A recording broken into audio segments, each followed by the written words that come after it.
Père, nous te disons merci. C'est par ta grâce que nous nous retrouvons en ce lieu, en ce jour. Tu nous communiques ta pensée, Seigneur. Et ce qui sort de ta bouche, c'est ce qui nous fait vivre. Nous te disons merci pour ta parole qui vient à nous en ce jour. Car nous savons qu'elle est une bénédiction pour nous. Très cher Saint-Esprit, utilise-moi, Éternel. Utilise ma langue, ma bouche, tous mes organes pour annoncer cette parole. Et ouvre les yeux, le cœur de ton peuple, Seigneur, afin que nous puissions voir la gloire de ta parole et que nous soyons transformés dans la même image de gloire en gloire. Seigneur, quelle joie de te retrouver en ce lieu et d'être en mesure d'accomplir ta volonté. Tout ce que nous demandons pendant ce Seigneur, c'est que ta volonté soit faite. Toi qui as changé les choses sur le plan spirituel, qui amène un vent de grandeur, un vent de croissance, un vent de gloire, un vent de guérison, un vent de transformation. Nous te sommes reconnaissants pour tout ce que tu as fait. La Bible déclare, tu réserves le salut pour les hommes. Il y a un dépôt de bienfaits que tu as pour nous et que tu libères aussi. Nous recevons cela au nom de Jésus, le Seigneur.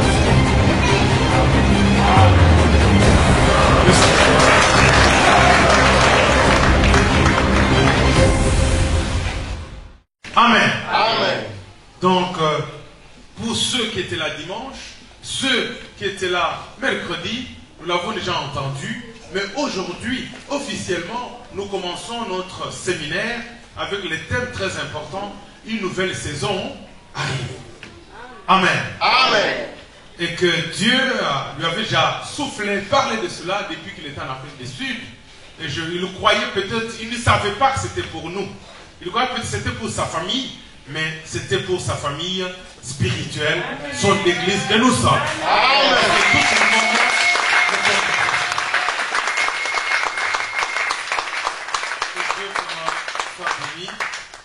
Alors, il s'agit bien sûr de pasteur Rémi, que nous connaissons très bien. Amen. Amen. Il vient de l'Afrique du Sud, de l'église Yahweh Shammah. Son père, c'est le pasteur Peter Muteba. Amen. Amen. Souvent nous disons Peter Muteba, n'est-ce pas? Ouais. Non, en vérité, on doit dire Peter Muteba. Amen. Amen. C'est ça qu'on doit dire. Mais comme tout le monde est devenu lingaphone, Muteba. Mais ça se prononce Muteba. Amen. Amen. Voilà. Alors nous n'allons pas trop tarder. Et nous invitons bien sûr le pasteur Rémi, pendant qu'il s'avance, nous acclamons pour la gloire de Dieu.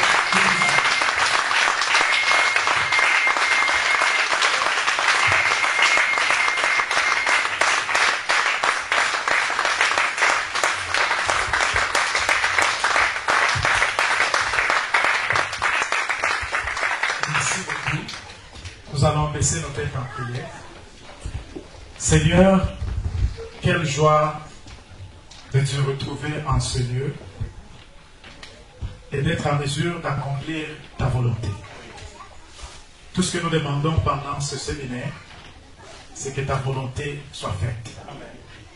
Toi qui as changé les choses sur le plan spirituel, qui amène un vent nouveau, un vent de grandeur, un vent de croissance, un vent de gloire, un vent de guérison, un vent de transformation.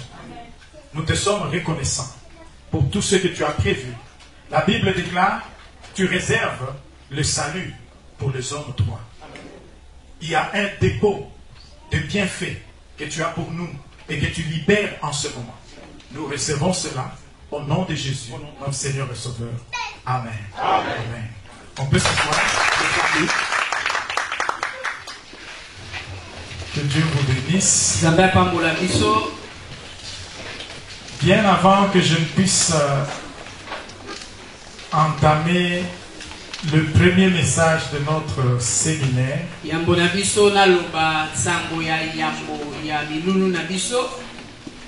je voudrais aussi honorer un homme de Dieu,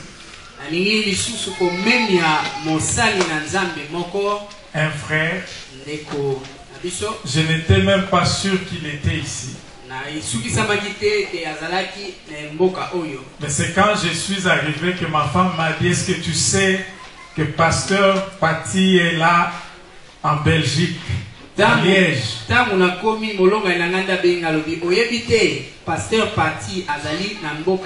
Et il représente l'Assemblée Mangembo au niveau de Liège. Je vais lui demander de se tenir debout. On va l'accueillir au nom de Jésus.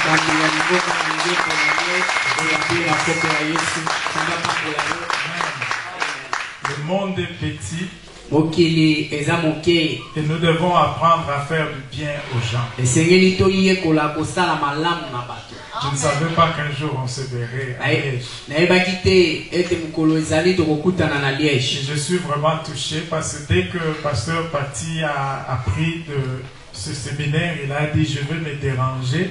Vendredi, samedi, dimanche, je serai avec vous. J'ai dit gloire à Dieu.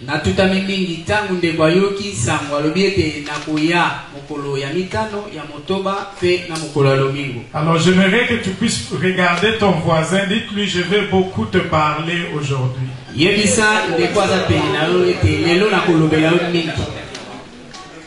Et dites-lui, il y a une nouvelle saison qui arrive.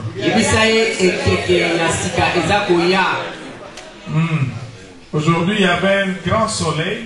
C'est pas exactement ce qu'on a connu tout ce temps. Sur le plan spirituel, il y a aussi des changements comme ça. Et pendant que je m'apprêtais pour le voyage, tout en priant, la parole que Dieu m'a mise à cœur, c'est qu'il y a une nouvelle saison qui arrive. Et nous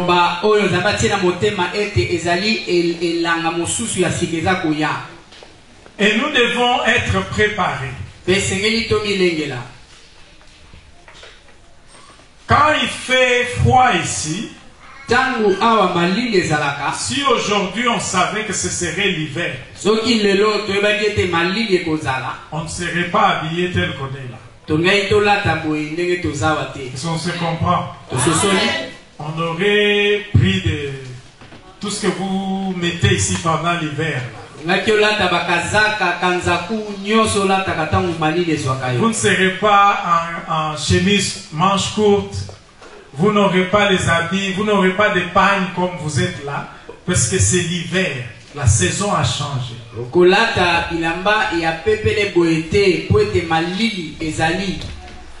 Alors, dans Luc, au chapitre 12, c'est juste une introduction, le verset 54 au 56, Jésus parlait aux Juifs, et il leur dit, vous avez l'intelligence de regarder le cieux. Et quand vous voyez un nuage, vous savez que ce jour-là, il va pleuvoir. Et il pleut. Et un jour, vous vous levez, il y a le vent qui souffle, le vent de midi qui souffle. Quoique c'est le vent, mais vous savez qu'il fera chaud. Et ce jour-là, il fait chaud. Mais il dit, comment ne discerniez-vous pas? les choses spirituelles. Le temps spirituel. Il y a des saisons. Même sur le plan spirituel, nous devons commencer à discerner qu'il y a quelque chose qui va bientôt arriver.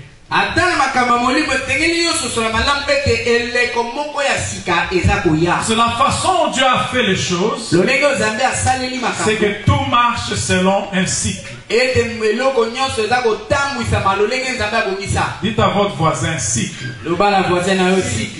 Cycle. Tout fait un cycle. Si vous ratez une saison, vous devrez encore attendre pour que cette saison puisse se répéter. Ceux qui ont l'intelligence spirituelle savent sauter sur le changement de saison. Même quand c'est une saison de chaleur, pendant qu'on se plaint ici, c'est un beau jour pour faire certaines choses. En un jour comme celui-ci, si tu étais dans les affaires de vente d'eau, tu es content. Parce que l'eau va se vendre. Est-ce qu'on est ensemble? Et quand ça sera l'hiver, ceux qui sont déjà prévenus peuvent se dire, je ferme mes affaires de vente d'eau, je commence les affaires de vente de gaz. Et quand vous avez cette intelligence, en tout temps vous profitez de nouvelles saisons. Ce que Jésus voulait leur dire, c'est qu'il y a des saisons sur le plan physique, mais il y a aussi des saisons dans le spirituel. Dites à votre voisin, il y a des saisons physiques. Et il y a des saisons spirituelles. Non, les saisons spirituelles ne sont pas comme les saisons physiques. Dans le physique, la Bible dit la pluie tombe sur tout le monde. Dans le spirituel, ce ne sont que ceux-là qui saisissent la saison, qui profitent de cette saison. Aujourd'hui, que tu sois pécheur, que tu sois saint, le soleil ici, tu en as profité. Mais dans le spirituel, ce ne sont que ceux-là qui comprennent le temps, qui jouissent de la saison. Je voudrais que chacun se réveille et saisisse qu'il y a une nouvelle saison. La saison de la médiocrité est finie. Nous entrons dans une saison de gloire. Est-ce qu'on est ensemble? Nous entrons dans une saison de gloire. Il y avait une tribu spéciale en Israël. Les enfants d'Issachar.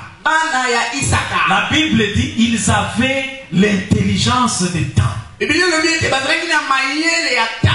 ne regardaient pas seulement les saisons physiques. Ils savaient comprendre sur le plan spirituel qu'il y a un changement. Et j'aime ce que la Bible dit dans Chronique, là où on dit que pour dire au peuple ce qu'il devrait faire.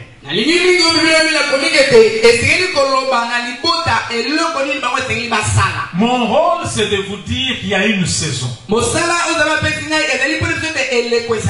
vous devrez prendre des actions en vue que vous puissiez profiter de cette saison. Ce n'est pas seulement intéressant de connaître la saison, mais c'est encore mieux de savoir comment agir. Amen. Alors quand on regarde dans la Bible, pendant que je méditais, le Seigneur m'a indiqué que les saisons ont commencé à l'époque de Noé.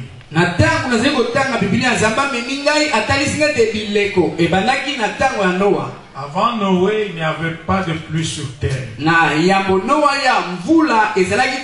pas de changement de saison. C'était un peu monotone. La Bible dit une petite vapeur s'est levée et arrosait la terre. Vous connaissez l'histoire de Noé quand Dieu lui a parlé de bâtir l'arche. Comment il l'a fait par la foi. Puisque c'était, en son époque, c'était impossible que quelqu'un se dise l'eau viendra du ciel. Que ça va commencer à tomber. Et beaucoup se sont moqués de Noé, certainement, pendant qu'il bâtissait l'arche. Tu se disais, tu nous parles des histoires. Et la Bible dit par la foi. Noé a commencé à bâtir l'arche parce qu'il savait que le ciel allait s'ouvrir l'un des jours qui venait. Voyez, les autres ne comprenaient pas qu'il y a une nouvelle saison qui venait. Quand vous ne comprenez pas le changement de saison, vous allez périr. Mais en même temps, ceux qui comprennent le changement de saison, pendant que tout le monde meurt, vous prospérez. Amen. Alors nous allons parler aujourd'hui des deux saisons. La saison du corbeau et la saison de la colombe. Je ne suis pas monsieur de La Fontaine avec les fables. Mais dites à votre voisin le corbeau et la colombe. La fameuse fable, c'était quoi encore? Le corbeau et les renards. Nous, on ne parle pas du corbeau et du renard. On parle du corbeau et de la colombe.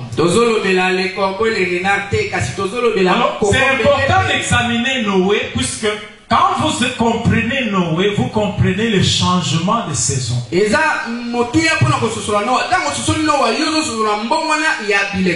On lit dans Genèse chapitre 8.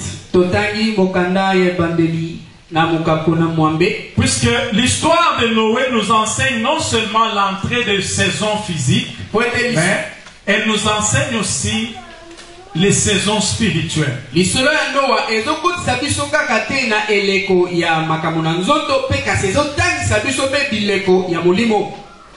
La Bible dit, Dieu se souvint de Noé, de tous les animaux et de tout le bétail qui se trouvait avec lui dans l'arche. Dieu fit passer un vent sur la terre et les eaux s'apaisèrent. Dites à votre voisin, Dieu va se souvenir de toi. Quelle que soit la tempête que tu as connue, Dieu va se souvenir de toi. C'est que le Seigneur dit, en cette nouvelle saison, il commence par se souvenir de toi. Maintenant, touche ton voisin très bien. Dites-lui, tu n'as pas été oublié. Est-ce que vous êtes avec moi? Dieu ne t'a pas oublié. Dieu ne t'a pas oublié. Nous servons un Dieu qui n'oublie pas. Même au milieu de la foule, il ne t'oubliera pas. Vous vous rappelez de Jairus? Il est venu parler à Jésus, sa fille était malade. Alors il est allé vite chez Jésus. Pendant qu'il pose son problème à Jésus, il y avait la foule tout autour. Et pendant qu'il marche, il y a une dame qui perdait son sang depuis 12 ans, qui vient encore par derrière, qui touche le pan de Jésus. Jairus avait un problème sérieux. Jésus s'arrête au milieu de la foule. Il regarde derrière, il dit qui m'a touché. Je suis sûr, Jairus s'est dit, mais cet homme, est-ce qu'il a oublié que je lui ai dit que ma fille est en train de mourir? Pire même, on vient lui dire, on dit Jairus, laisse seulement, la fille est déjà morte. Mais malgré toute la foule autour de Jésus, quand Jésus a votre nom dans son programme, il ne vous oubliera jamais. J'aime ce premier verset là. Dieu se souvint de Noé. On peut même arrêter le séminaire juste là si tu comprends la signification de Dieu se souvint de Noé.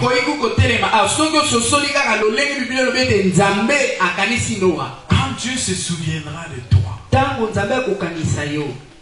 les gens ne vont plus se rappeler de toi. C'est ça l'impact. Quand Dieu se souvient de nous, les gens ne se rappellent plus de nous. Puisque tu changes tellement que les gens se disent c'est lui ou c'est un fantôme. Quand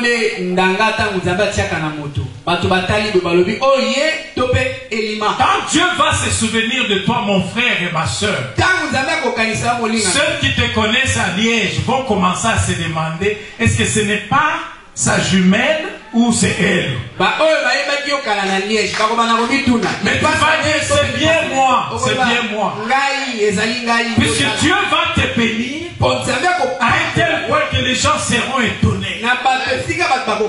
Quand Dieu se souvient de nous, les gens ne pourront plus nous reconnaître. Amen. Amen. Alors, j'ai regardé dans cette écriture et je me suis posé la question. En ce temps, tout le monde était mort. Au moment où on parle ici, il n'y avait que 8 personnes qui avaient survécu. Noé, sa femme, ses 3 fils et leurs femmes. Mais la question à se poser, c'était qu'est-ce qui a fait la différence entre Noé et ceux-là qui ont péri? Si on sait saisir ce qui a fait la différence entre Noé et le reste du monde, nous pouvons aussi créer la différence dans notre vie. Et le Seigneur m'a montré une chose. Ce qui a fait la différence entre Noé et les autres, ce n'était pas la beauté de Noé. Ce n'était pas non plus l'âge de Noé. Il y a des gens qui pensent, je suis encore trop jeune pour être béni. Ce n'est pas l'âge qui compte. Tu peux faire des choses que tes parents n'ont même pas encore accompli. Amen. Ce qui a fait la différence entre Noé et le reste du monde, c'était l'arche. L'arche, c'était la grande différence. L'arche de Noé est une parfaite image de Christ lui-même. Nous n'avons pas le temps d'entrer en profondeur, mais vous allez trouver que la façon même l'arche a été conçue. L'arche n'avait qu'une seule entrée. Et l'entrée dans l'arche, c'était à son côté. Et pour ceux-là qui étaient là mercredi, on a vu que Christ à la croix, il a choisi stratégiquement quand mourir. Il était au contrôle de tout. Quand il a tout accompli, Il a trouvé que maintenant je dois aller prêcher à Abraham, Isaac, Jacob, à tout le monde là, et les prendre avec moi parce que j'ai déjà versé le sang précieux. Alors les soldats viennent, ils voulaient leur briser les pieds pour qu'ils meurent vite. Quand ils arrivent chez Jésus, il était déjà mort. Et la Bible dit, ils ont percé son côté. Et quelque chose de bizarre s'est produit. Il y a eu l'eau et le sang qui sont sortis. Les mamans vont m'aider puisque quand vous te mettez au monde, il y a l'eau et le sang qui sortent. C'est en ce moment-là que l'Église, nous sortions de Christ. Et il nous a tirés de son côté. De la même façon que Ève a été tirée du côté d'Adam. De la même façon, l'Église est sortie du côté de Christ. Et l'arche n'avait qu'une seule entrée. Par le côté. Aujourd'hui, tous ceux qui connaissent Christ le connaissent par le côté. Pourquoi il ne faut pas négliger l'Église? Vous voyez Paul sur le chemin, quand il a vu Christ, Christ pouvait lui prêcher l'évangile, n'est-ce pas? Non. Christ lui a dit, si tu veux entrer à moi, tu dois entrer par le côté. Il dit, va et vois Ananias. C'est Ananias qui va te prêcher la parole. L'arche est l'image de Christ Jésus.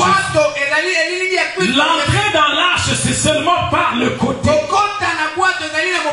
Personne n'entrera au ciel parce qu'elle n'a porté la parole. Non.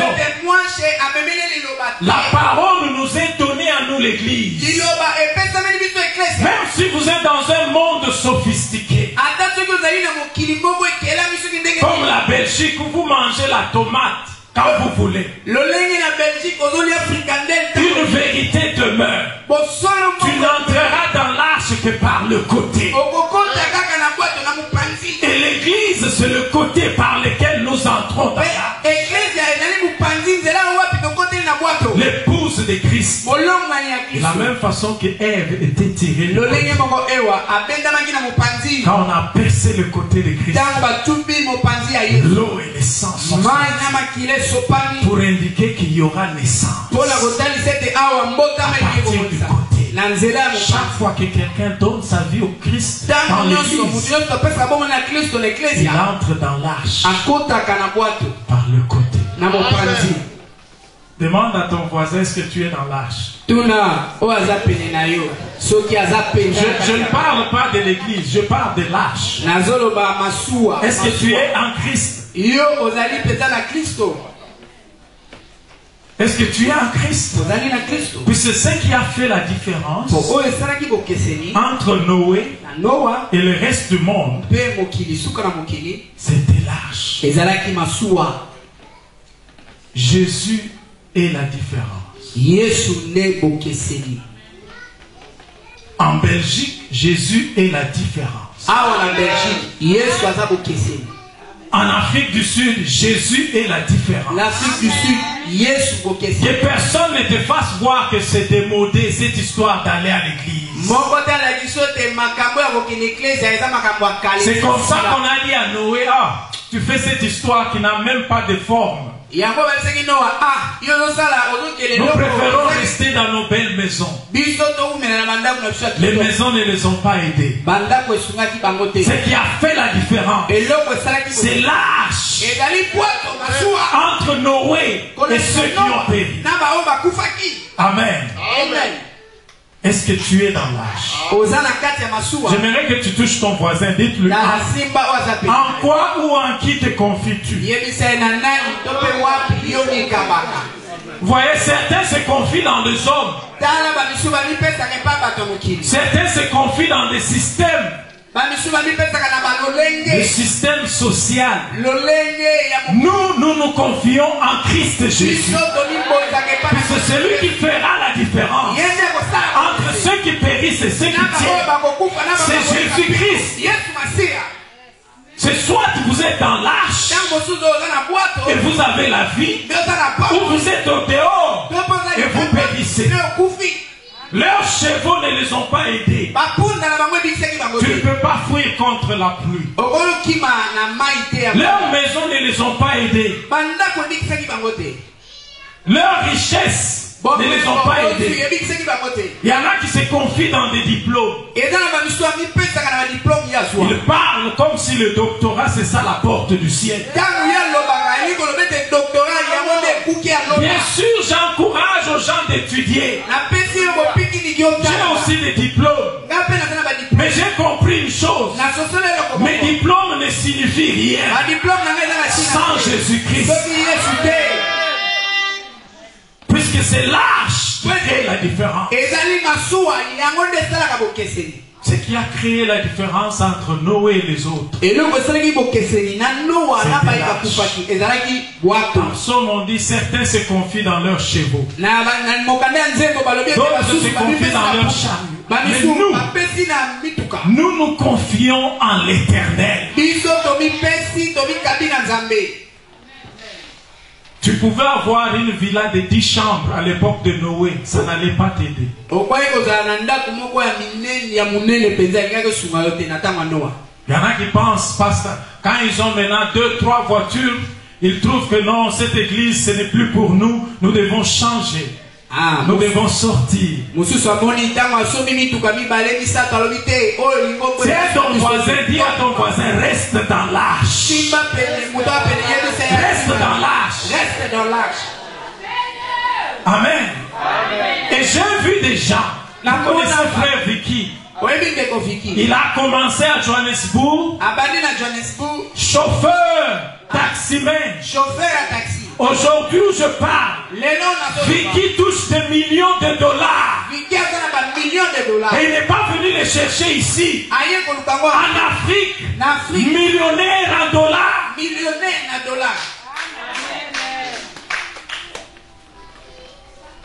L'arche crée la différence.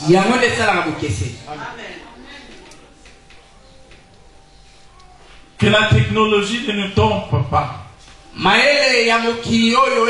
Tous ces petits appareils que nous avons, ce ne sont pas eux qui créent la différence. Il y a quelqu'un, quand il a un cellulaire sophistiqué, il trouve que même ses parents ne comptent plus.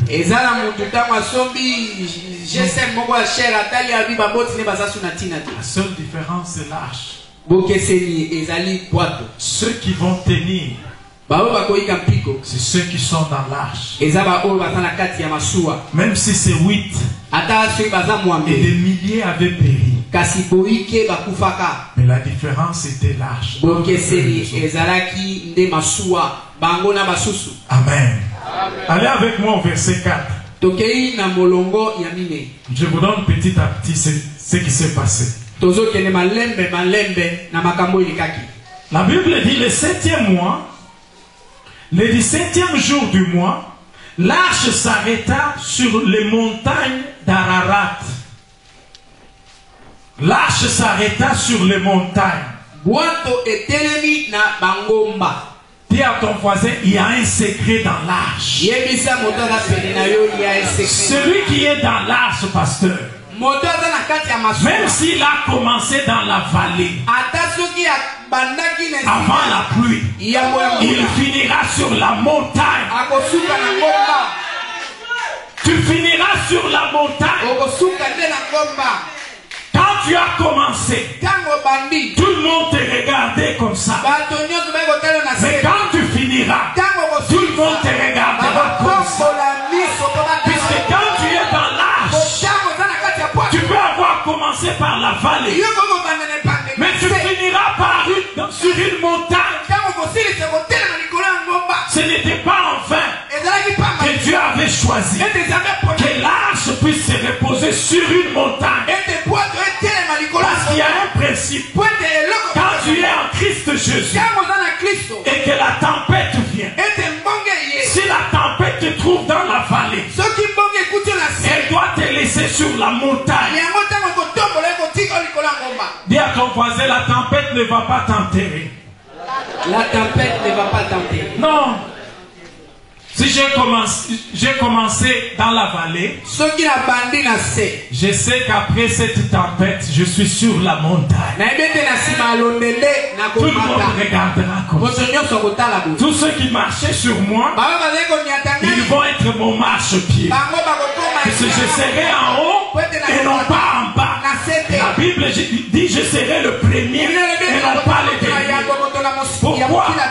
Ce n'est pas moi. Ce n'est pas Noé qui dirigeait l'arche. C'est Dieu qui était au contrôle. Et ce Dieu-là, il prend de la poussière. De la poussière. Et il fait asseoir avec les grands. C'est ça la nature de notre Dieu. Il ne peut pas te laisser dans la vallée. Dieu pouvait ramener l'arche directement jusqu'à la vallée. Mais Dieu a voulu montrer à Noé, quand tu passes par une tempête, sache qu'il y a une récompense après la tempête. Je vais te prendre de la vallée. Tu n'auras pas à monter seul. Dis à ton voisin, ma montée dépend de Christ. Ma montée dépend de Christ.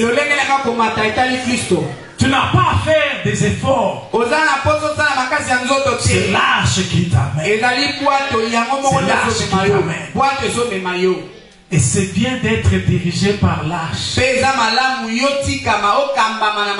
Quand l'arche te met sur une montagne, personne ne saura te ramener à la vallée. Est-ce que vous m'avez entendu? Il y a des gens qui se font leur propre promotion. Publicité. Tu passes ici. Tu critiques tout le monde pour que tu t'élèves toi-même. Et celui qui s'élève tombera.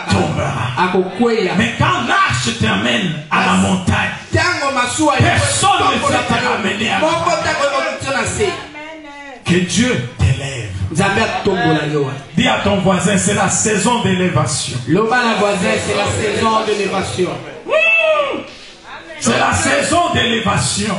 C'est la saison d'élévation. Commence même à marcher comme quelqu'un qui sera élevé. Parle comme quelqu'un qui sera élevé. Commence à agir comme quelqu'un qui sera élevé. Parce que tant que tu es dans l'arche, tu es destiné à la hauteur. Amen. Les mêmes eaux qui étaient les eaux de la mort sont devenues les eaux de l'élévation. Est-ce que vous comprenez ça? Dieu, quand il nous élève, il prend les mêmes circonstances qui font pleurer tout le monde. Mais ce sont les mêmes circonstances dans lesquelles il t'élève. C'est ça notre Dieu. Dieu n'a pas peur des circonstances. Puisque la Bible l'appelle maître des temps et des circonstances. Mais pour montrer sa puissance dans nos vies, Dieu des fois nous laisse passer par des tempêtes. Mais les mêmes eaux de mort pour les uns deviennent les eaux de l'élévation. Voyez, vous pouvez lancer quelque chose contre quelqu'un et vous le tuez, ça l'enterre. Mais pour ceux qui sont dans l'arche, véritablement dans l'arche, quand on vous lance des choses pour vous enterrer, c'est cette même chose que Dieu utilise pour vous élever. Quand David coupait la tête de Goliath, David a utilisé l'épée de Goliath. Quand Dieu veut t'élever, il utilise les armes du diable lui-même pour t'accorder la victoire. Il ne faut pas être de de ceux-là qui craignent de deuil. Tu agis comme une victime. Non, il y a certaines circonstances. Il faut les regarder. Il dit, tu es venu dans ma vie. Plusieurs ont été enterrés à cause de toi. Mais moi, je ne mourrai pas. Je vivrai. Et c'est toi qui vas m'élever. Puisque tu deviendras mon témoignage. Tu deviendras mon témoignage. Amen. Dis à ton voisin, est-ce que tu as des cicatrices? On dit dans la guerre ancienne, on conseillait, si tu vas à la guerre, tu dois regarder si quelqu'un a une cicatrice. Évite le temps que possible. Puisque ça veut dire qu'il est déjà passé par une guerre. Et il est sorti en haut.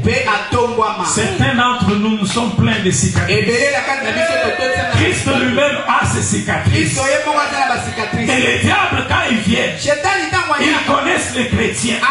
Ils savent que celui-ci était dans l'âge. Je vois ses cicatrices. Les mêmes circonstances que j'utilisais pour l'abattre, ce sont les mêmes choses qu'il a menées.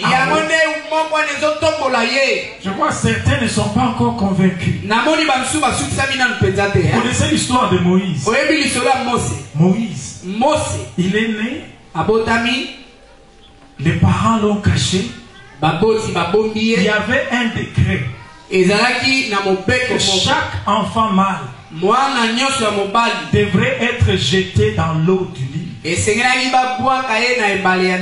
pour qu'il se noie et meure. La maman de Moïse, en cette époque, leur Bible, c'était seulement Genèse. Tout ce qu'ils savaient sur Dieu, c'était Genèse. La maman a lu l'histoire de Noé. La maman a compris que les eaux de mort peuvent devenir les eaux d'élévation. La maman a fait comme Noé. L'arche dans le petit basket, comme on dit en anglais, l'arche, le coffret, dans lequel on a mis Noé. Vous allez trouver que c'était la même technologie utilisée à l'époque de l'arche de Noé. Donc elle a pris l'histoire de Noé. Elle a dit, j'ai appris par Noé que les eaux de la mort deviennent les eaux de l'élévation. Je vais créer une petite arche pour mon fils. Je vais le mettre là-dedans. Les mêmes eaux où les autres enfants mouraient, c'est les mêmes eaux par lesquelles Moïse est sorti. Il est sorti non pas comme esclave. Il était entré esclave. Il est sorti fils de la fille de Pharaon. Directement au palais. Vous voyez les eaux où les autres meurent. Dieu va les utiliser. Quand tout le monde parle des difficultés de Belgique, n'entrez pas dans ces conversations. Dites-leur, je connais, ça c'est des eaux de la mort. Mais j'ai un secret. Quand je suis dans l'arche, dans les eaux de la mort, je vais aller de la vallée à la montagne. De l'esclavage au palais royal. Oh, alléluia. Saisissons la saison. Certains d'entre vous, Dieu va vous prendre de vos difficultés. Et la différence, ce n'est pas votre intelligence. La différence sera l'arche. Demande encore à ton voisin, est-ce que tu es dans l'arche? Est-ce que tu es dans l'arche? Ce qui est grave, la maman de Moïse a eu un salaire. Ce qui est impossible aux esclaves. Et on l'a payé un salaire que même les mamans d'aujourd'hui n'ont pas. Tu es en train de le nourrir. son propre. Mais on te paye pour nourrir ton propre fils. Ça, ce n'est que Dieu qui fait des choses. C'était son fils. D'abord, elle avait maintenant un accès au palais royal. Esclave. Mais le seul esclave qui avait accès au palais royal. Pourquoi? Les eaux de la mort. Quand tu es dans l'arche, deviennent les eaux de l'élévation. Quand quelqu'un vient te dire non, cette situation est là qui n'a pas, c'est mon boulot. Mais pour moi,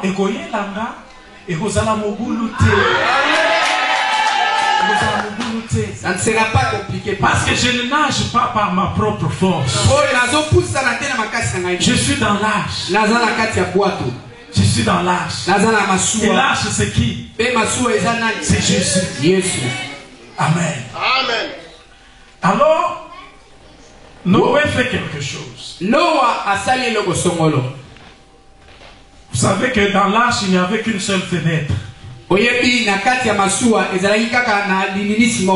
Et la fenêtre ouvrait par le haut seulement. C'était pour nous enseigner que quand tu es en Christ, lève tes yeux vers Dieu. Vers Dieu. D'où viendra ton secours? C'est l'Éternel qui a fait le ciel. Ne soyez pas là regardant aux oncles, aux frères, aux sœurs. Non, mon frère est ministre au Congo. Mais tu as un frère qui est le roi des rois là aussi. Qui est plus important? Ça ne souffrait que d'en haut. Il était sur la montagne. Il ne sentait plus de secousses. Mais la sagesse lui indiquait qu'il faut d'abord savoir si c'est maintenant l'heure d'agir. Vous voyez, plusieurs chrétiens périssent parce que comme on n'a pas l'intelligence des saisons, nous sortons n'importe quand et de n'importe quelle façon. Mais Noé nous enseigne une leçon. Noé libère deux oiseaux qui sont prophétiques, symboliques de deux saisons, mais aussi symboliques de deux esprits.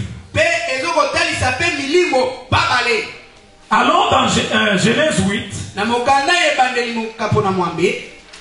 au verset 6 jusqu'au 8e. Le premier oiseau qui a été libéré, c'était le corbeau. Le corbeau. Le corbeau. Au bout de 40 jours, Noé ouvrit la fenêtre qu'il avait faite à l'arche. Il lâcha le corbeau qui sortit et revint. Sortit et revint. À plusieurs reprises. Jusqu'à ce que les eaux aient séché sur la terre. Le corbeau, c'est un oiseau carnivore.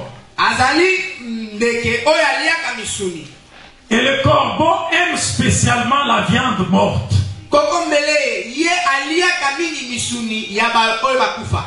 Noé voulait avoir les signes des saisons. Noé commence par lâcher le corbeau, qui est l'image de la saison des choses mortes. La Bible dit le corbeau partait, revenait. Il y avait une fête pour le corbeau.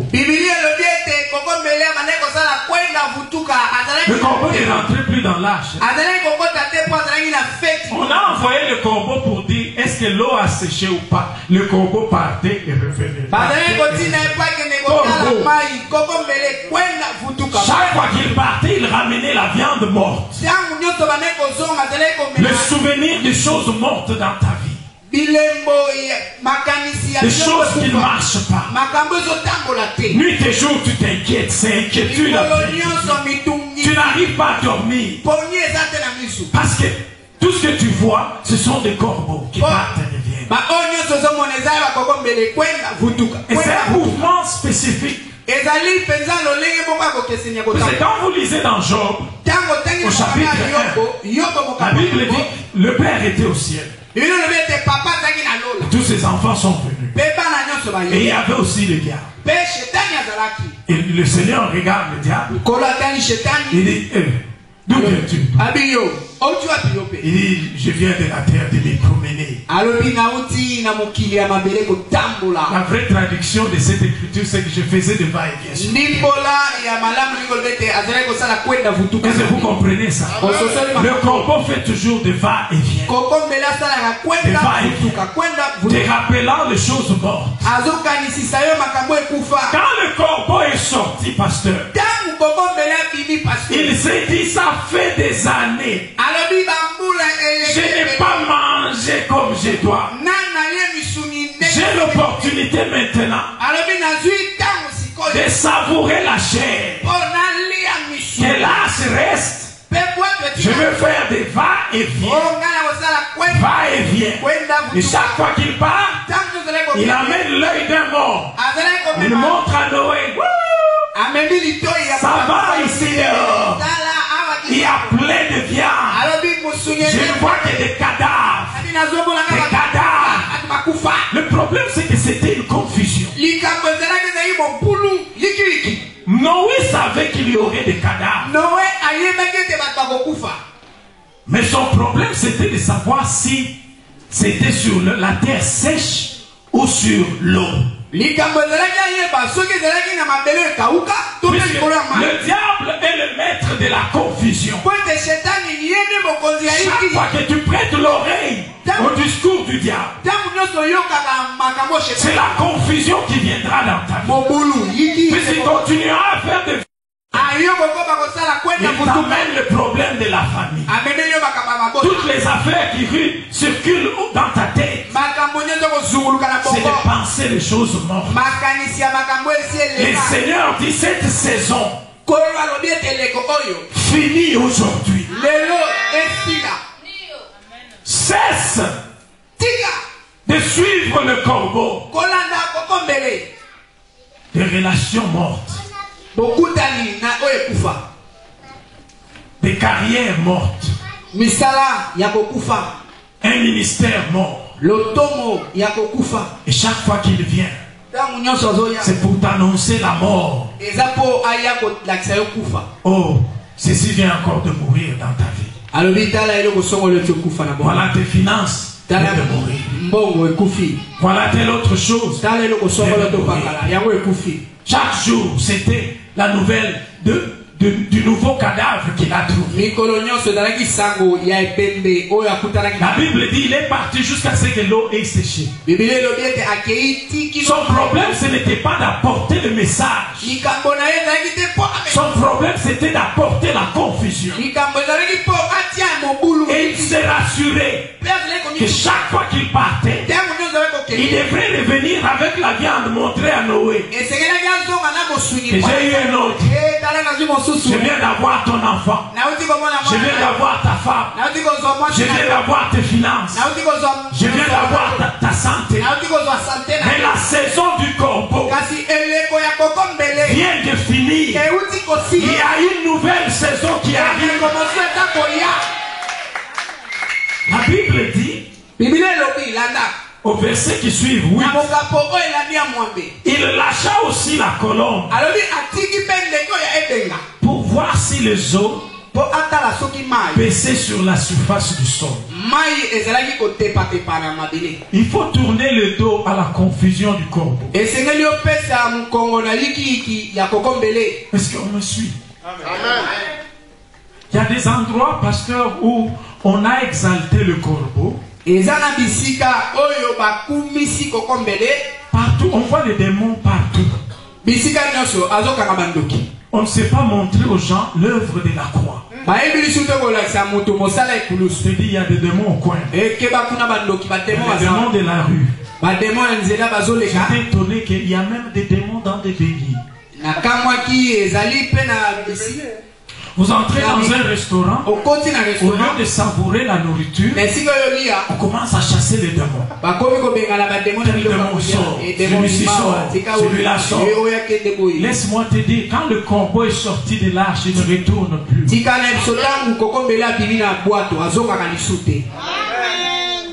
Est-ce que vous êtes avec moi? Ce corbeau ne retournera plus. Il y a une nouvelle saison. Il lâche la colombe. Mon verset 9, la Bible dit. Mais la colombe ne trouva pas de perchoir pour se battre. Et revint à lui dans l'arche. Revint. Vous voyez la différence? Le corbeau faisait quoi? Le va et vient. Se nourrissant de la viande morte. Mais la colombe, la Bible dit quelque chose d'intéressant. C'est la colombe n'a pas trouvé où poser ses pieds. Voyez, la colombe n'atterrit pas sur les choses mortes. Quand tu entres dans la saison de la colombe, tout reprend vie. Tout reprend vie. La colombe n'a pas trouvé. C'était l'image de l'humanité. La colombe est venue. Elle a vu l'eau. Qui est l'image du monde. Mais tout ce qu'elle a vu, c'était des cadavres. C'était des cadavres. Et la colombe est revenue. Elle n'a pas trouvé où poser ses pieds. Mais gloire soit rendue à Dieu. Des milliers d'années plus tard, au début de son ministère, le seul homme qui avait la vie sur cette terre, pendant 30 ans, il avait la vie comme la vie qu'Adam avait. Ce jour-là, il est venu chez Jean-Baptiste. Jean-Baptiste a dit non, non, non, non, pas toi.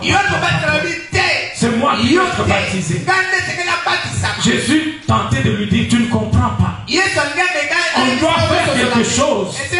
Puisque la colombe doit trouver où poser les pieds. La Bible dit, il est entré dans l'eau.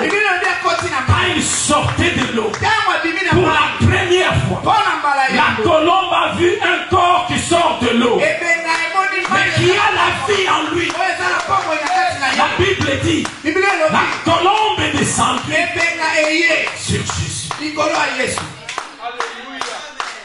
Est-ce que vous êtes avec moi?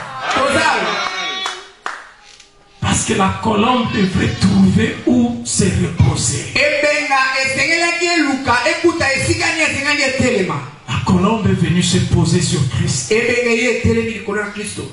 Elle qui n'avait pas trouvé où poser ses pas à l'époque de Noé. Et puis la colombe a choisi. Ça dit, Jésus devrait sortir de l'eau.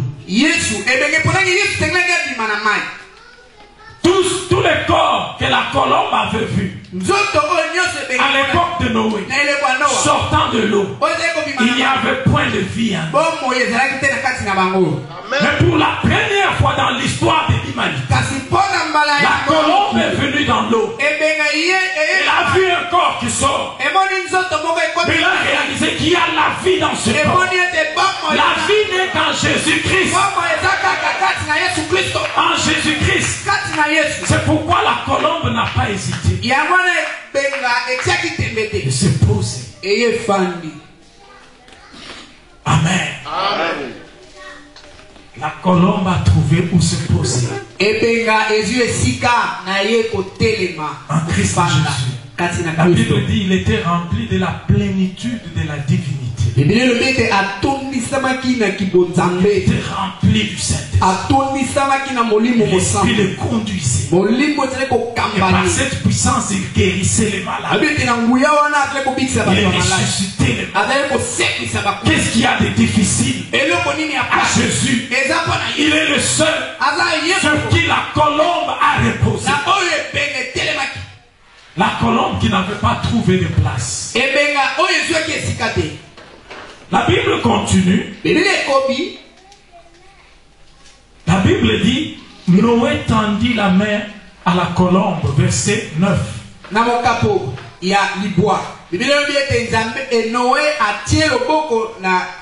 Qui veut dire que pour nous, si tu veux voir cette nouvelle saison, tu dois t'habituer à la colombe, au Saint-Esprit.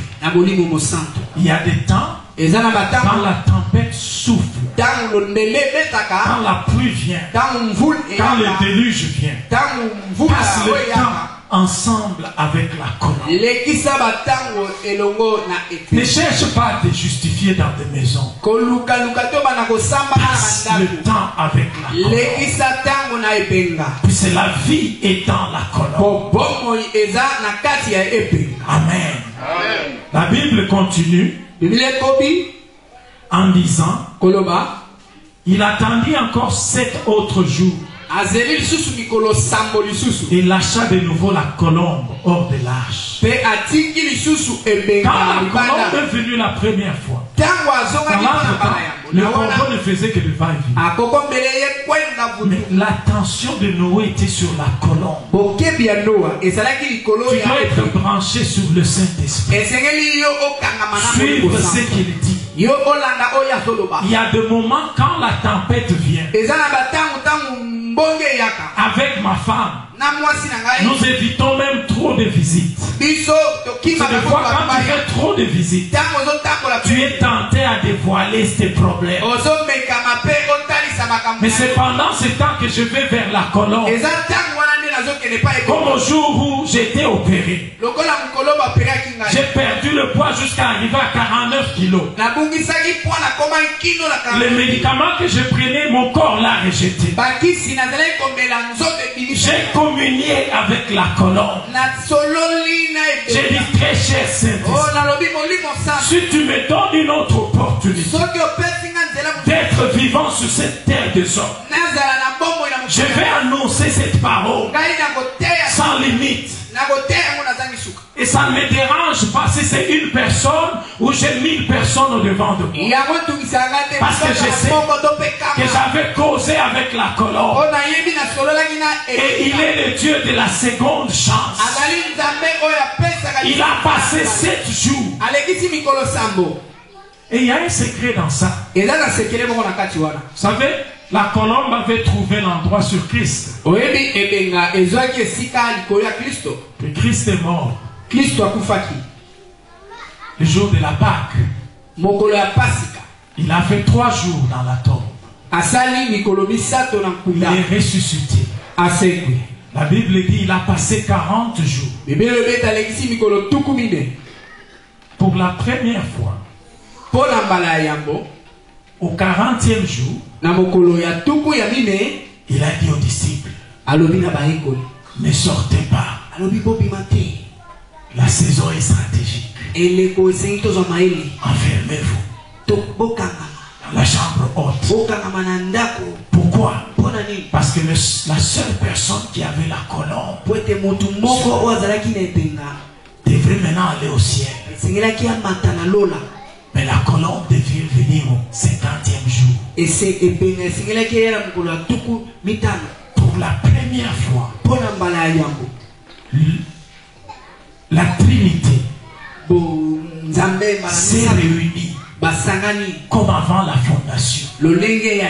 Pour la première fois, le Père, le Fils et l'Esprit étaient au ciel pendant 7 jours. Noé a passé 7 jours avec la colombe avant de la relâcher. Ça fait 43 jours. Donc, dans sa chambre haute, ils ont attendu pendant combien de jours? Puisque le 50e jour, le jour de la Pentecôte, c'est là que le Père au ciel a libéré la colombe. Mais cette fois-ci, la colombe est venue trouver 120 corps en qui il y avait la vie. Le jour de la Pentecôte, ils étaient réunis à 120. Tous ayant cru en Christ Jésus, avec la vie de Jésus en eux. Et cela a permis à la colombe de venir se poser. Et la colombe n'est plus jamais retournée. Amen. Est-ce que vous êtes avec moi? Dis à ton voisin, la colombe est sur moi. La colombe est sur moi. La colombe est sur moi. La colombe est sur moi. Alléluia. Amen. La Bible dit, quand il lâcha la colombe au verset 11, cette fois-ci, la colombe est venue avec un olivier. Un olivier. La colombe t'apportera toujours la preuve de ton onction.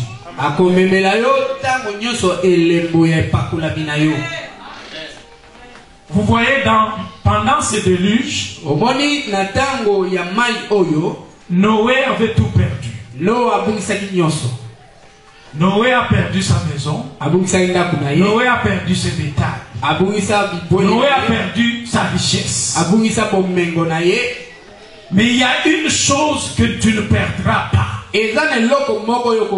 Quand Dieu te restaure, il le fera par le moyen de l'onction de Dieu. Une fraîche onction. Tu veux tout perdre, mais Dieu te dit, ton onction va survivre. Il y a des gens qui ont perdu la réputation. Mais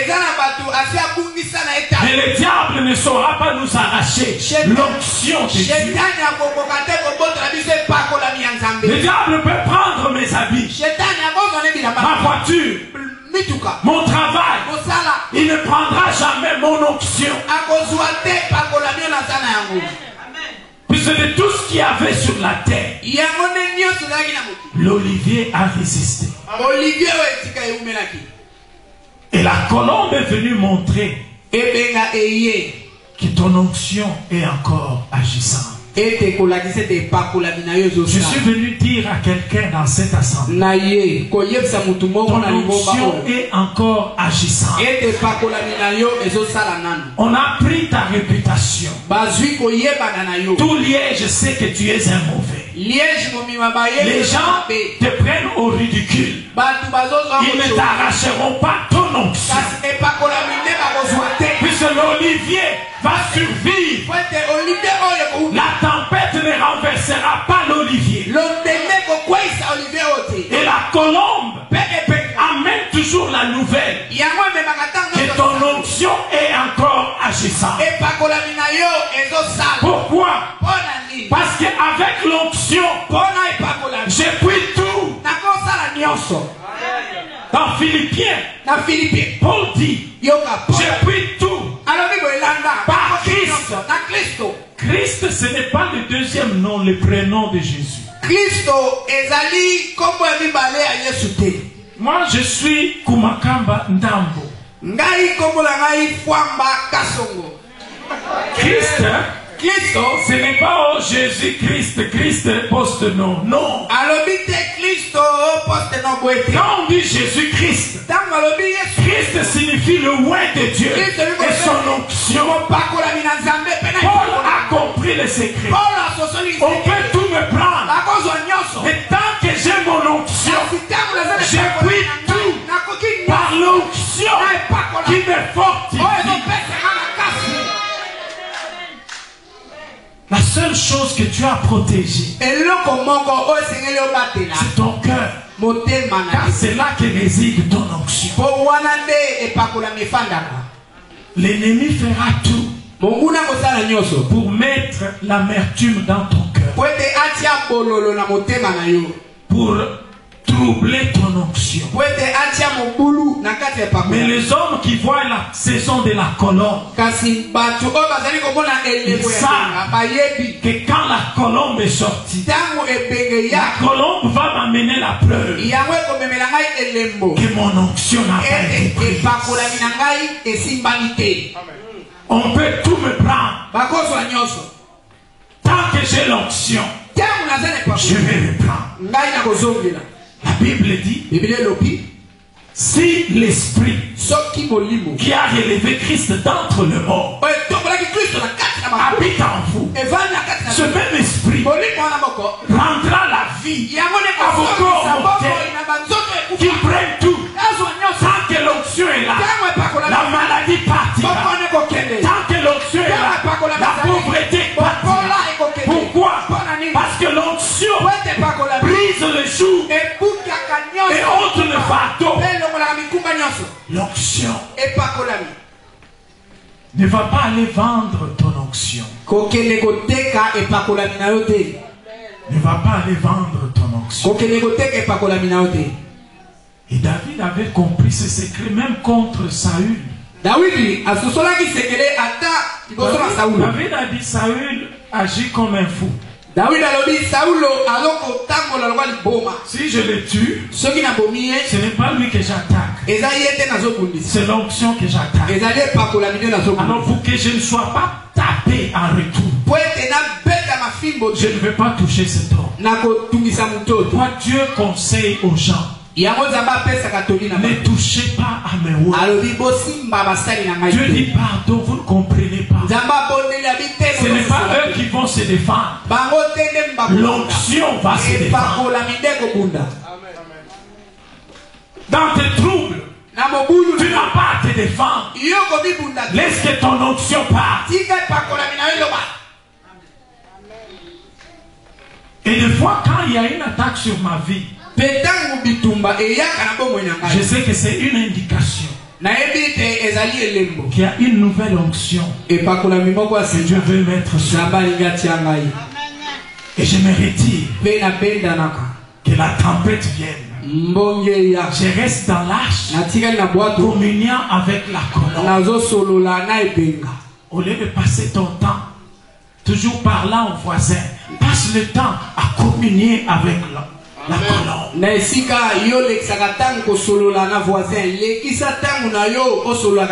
Quand tu as communié avec la colombe t'amènera une onction fraîche. Touche ton voisin, dis à ton voisin, il y a une fraîche onction qui arrive. Pour tous les troubles que tu as connus, il y a une fraîche onction. Amen. Il y a une fraîche onction. Pour tous les troubles, il y aura un olivier. Dis-le pour toi-même. Pour tous mes troubles, il y a un olivier frais. Réservé pour moi. Il y a un olivier. C'est pourquoi Dieu a dit, ne touchez pas à mes oins. Ouais, quand on nous touche, quand nous comprenons la colombe, nous savons que quand on m'a touché, pendant qu'on me touche, il y a une nouvelle onction. Je disais à l'église le dimanche, les gens ont rendu l'onction moins chère. Les gens pensent que je vais venir ici Prendre de l'onction de pasteur Charles. Parce que je vois pasteur Charles. Comment Dieu l'a béni. Pasteur et parce qu'il a Tchelinga Loboko, automatiquement je reçois son onction. Il y a une formule dans la fabrication de l'onction. Selon l'olivier, l'olive devrait être broyée.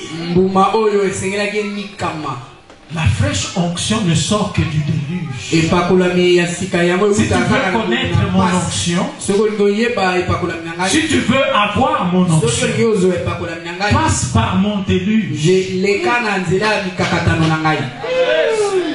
Passe par mon déluge. Tu vas avoir mon onction. Tu n'auras pas ça simplement parce que j'ai dit j'impose la main et soi. Tu dois passer par mon déluge. Et la colonne doit t'amener ça. Les chrétiens pensent que je vais passer mon temps à parler du n'importe quoi. Quand j'arrive à l'église, onction et quitter la main. Et quitter le bon côté. Tu dois prendre le temps de communier avec la colombe. Pendant que tu communies, de nouvelles branches sortent. Pendant que tu communies, de nouvelles branches sortent. Pendant les 7 jours, de nouvelles branches sortent. Et quand la colombe est partie, elle avait à son bec un olivier frais.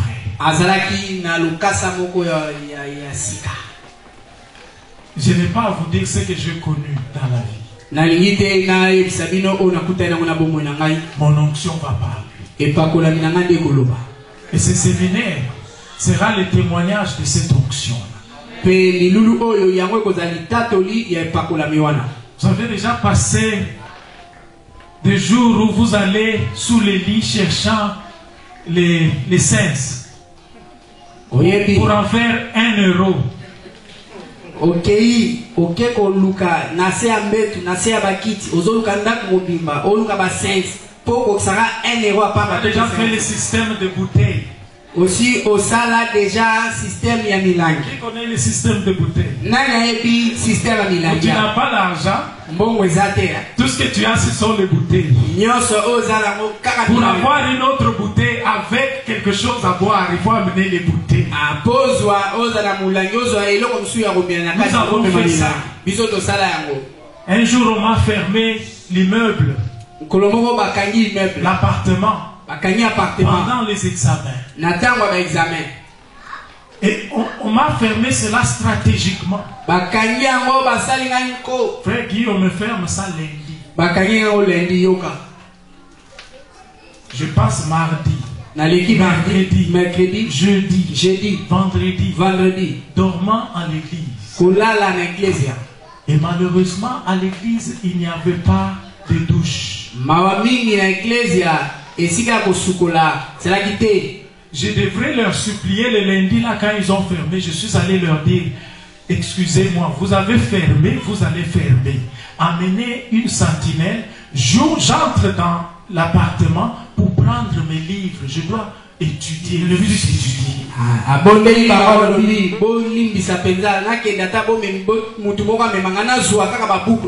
Malheureusement, à l'église, quand vous cherchez, vous n'allez pas trouver de pièces d'argent. Ce sera de monnaie, ce ne sera pas en papier. Et c'est à l'église que j'ai cherché dans tous les coins les saints.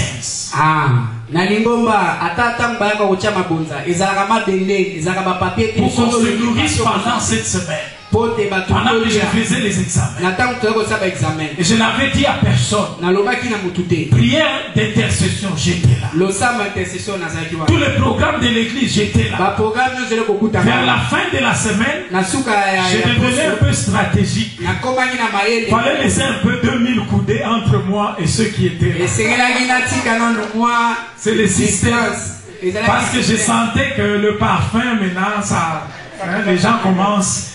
Ce n'est pas le parfum de l'onction, mais c'était autre chose.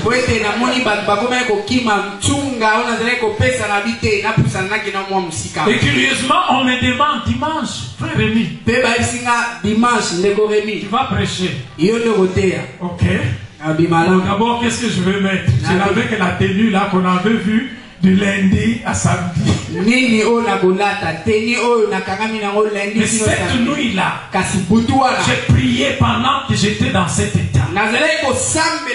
Pendant la nuit, je vois dans le rêve Bénigne qui vient avec un sac blanc. Et le Seigneur me dit c'est son onction. Je suis Bénigne, j'ai dit Bénigne, lâche-moi ce sac. Bénigne se tourne vers moi. Il dit Rémi, chacun a son sac. Il continue le chemin. Alors j'ai crié, où est mon sac? Je me suis réveillé, mais j'ai compris. Il y avait mon onction qui était disponible. Nous avons prêché ce dimanche. Et j'ai chanté dans l'orchestre. Ce jour-là, je faisais tout. Que les sœurs soient au point là-bas.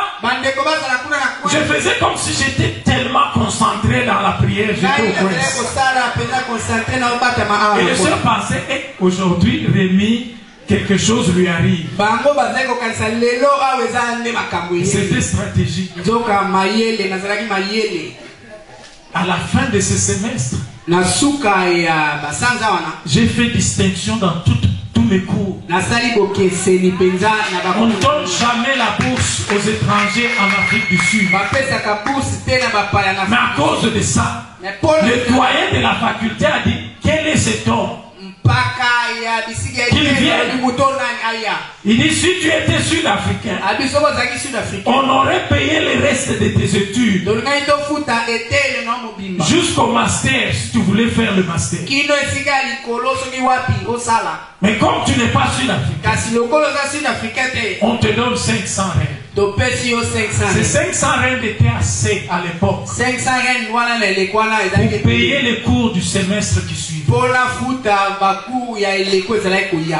Maintenant, toi, tu penses, tu vas venir prendre mon onction juste comme ça.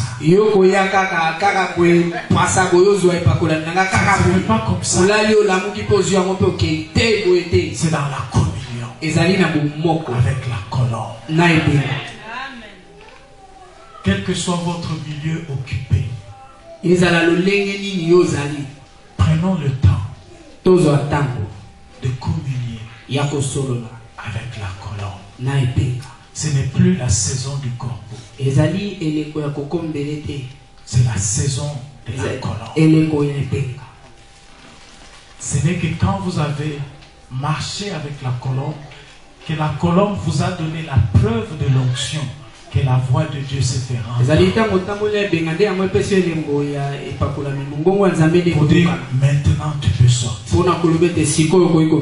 Et je sens que pour cette église, le Seigneur dit maintenant, vous allez atteindre, vous allez faire. Fini le temps de se cacher dans la chambre haute. Maintenant vous allez sortir. Quand la colombe est venue avec son onction, en une journée, 3000 personnes ont donné la vie au Seigneur. Est-ce qu'on est ensemble? Qui veut expérimenter la saison? Dans tes finances, il y aura une nouvelle onction. Et ce sera une onction des idées. Tu vas commencer quelque chose. Et la chose sera pleine d'onction. Les gens vont essayer de t'imiter. Ils ne vont pas réussir. Parce que ce que tu fais, par la puissance de l'onction. Amen. Amen. Et Noé est sorti. Oh, gloire au Seigneur. Et je sentais en ce jour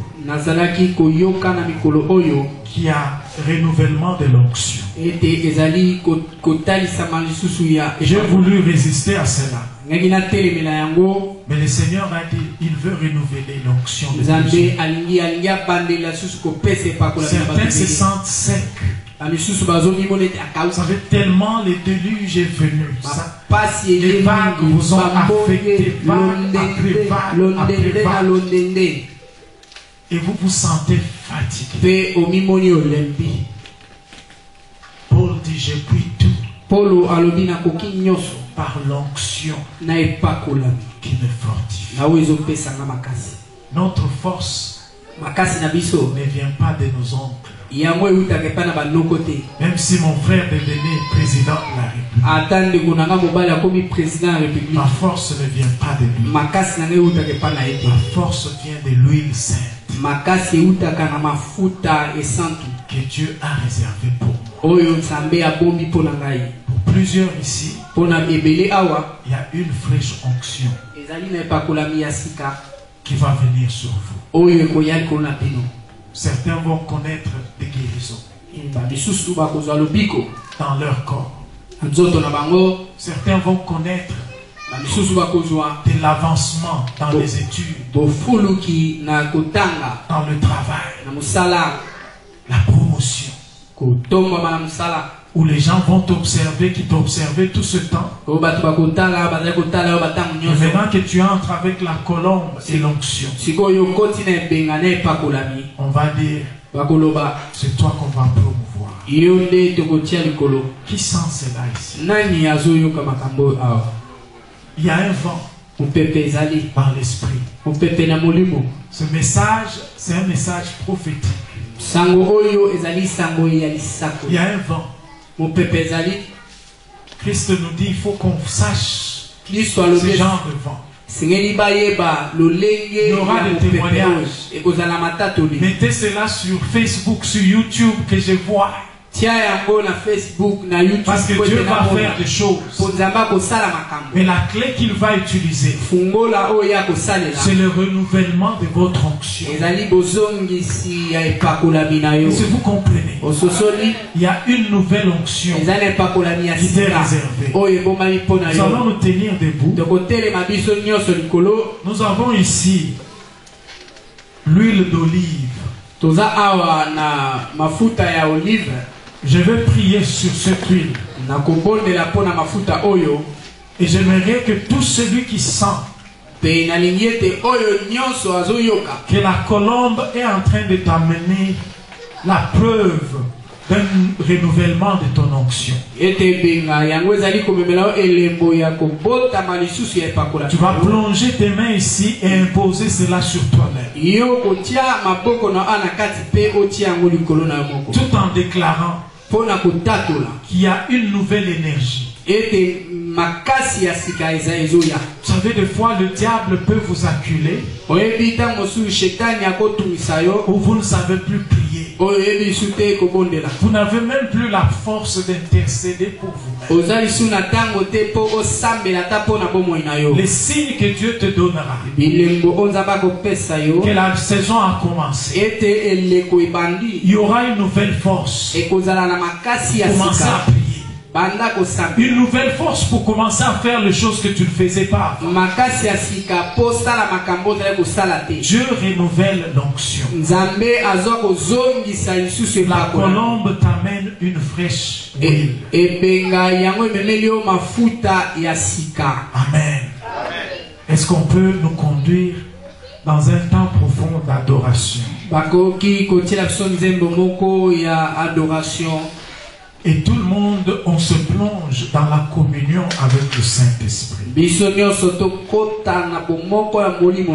Dans Zacharie, il dit, ce n'est pas par la puissance, ce n'est pas par la force, c'est par mon esprit. Et mon frère, chaque fois qu'on parlait ici, ça c'est personnel pour toi-même. Il y a des choses qui vont rentrer dans ta vie. Dieu va restaurer ton huile. Il y a certaines choses que tu n'arrivais plus à faire. Dieu va encore te ramener dans des dimensions. Il y a une nouvelle onction sur toi. Oh Seigneur.